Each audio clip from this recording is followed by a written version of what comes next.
effort that has combined careful and comparative analysis with the sensitivities of a skilled storyteller to weave a compelling narrative. And what a narrative it is.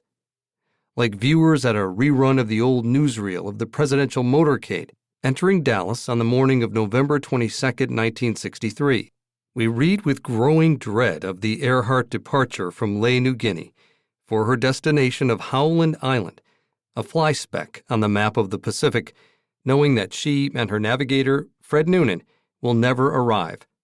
Thanks to Gillespie, we also know how multiple were the miscalculations, a number by Earhart herself, the misapprehensions, the faulty equipment, and the faulty information that set her Lockheed Electra on its fatal trajectory and crippled all attempts to guide the pilot to a safe landing. One reflects, too, on the fact that Earhart was 6 decades too early for access to a vital electronic system, global positioning, that could have identified for her, and those seeking her, where she was in the vastness of the ocean. Throughout the story, the hiss and crackle of empty airwaves that mark the futile efforts of Earhart and her would-be rescuers to communicate their locations to each other are a threnody of encroaching disaster. From this account, it is also obvious, though not clearly stated, that the end of the crew of the Electra must have been quite terrible.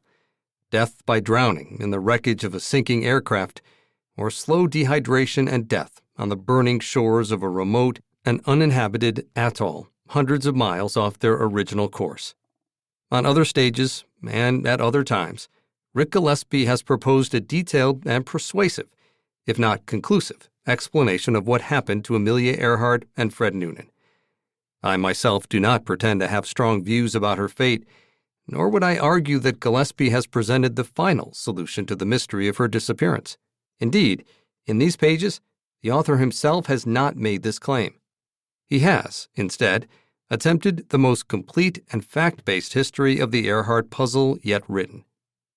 Brilliantly, he only hints at an explanation for the Earhart enigma here on the book's last page, a suggestion left hauntingly in the air for us to ponder.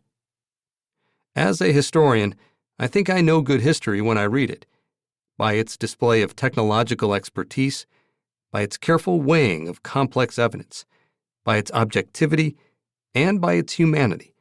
This is certainly first-rate history. Mark Peedy, Asia-Pacific Research Center, Stanford University, June 4, 2006. Introduction.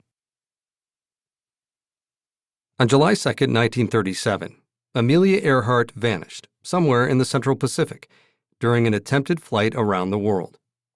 Finding Amelia has been an American obsession ever since. At the time of her disappearance, Earhart was the world's most famous female aviator and one of the most admired women in America.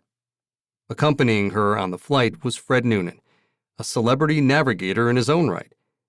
When the two flyers failed to arrive at their mid-Pacific refueling stop on Howland Island, the U.S. government launched what the press called the greatest rescue expedition in flying history.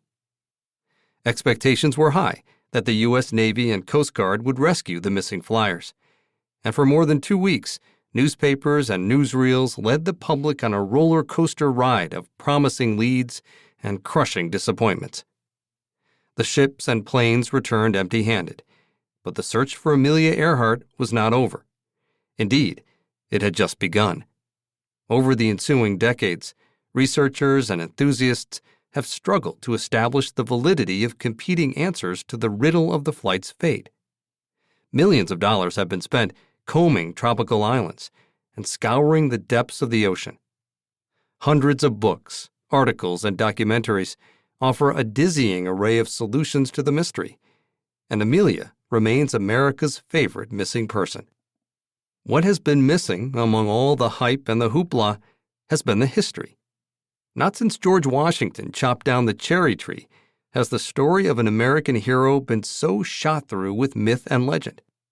In any investigation, establishing the known is essential to asking productive questions about the unknown. The information commonly accepted to comprise the facts of the Earhart case has traditionally been drawn chiefly from Earhart's own writings and from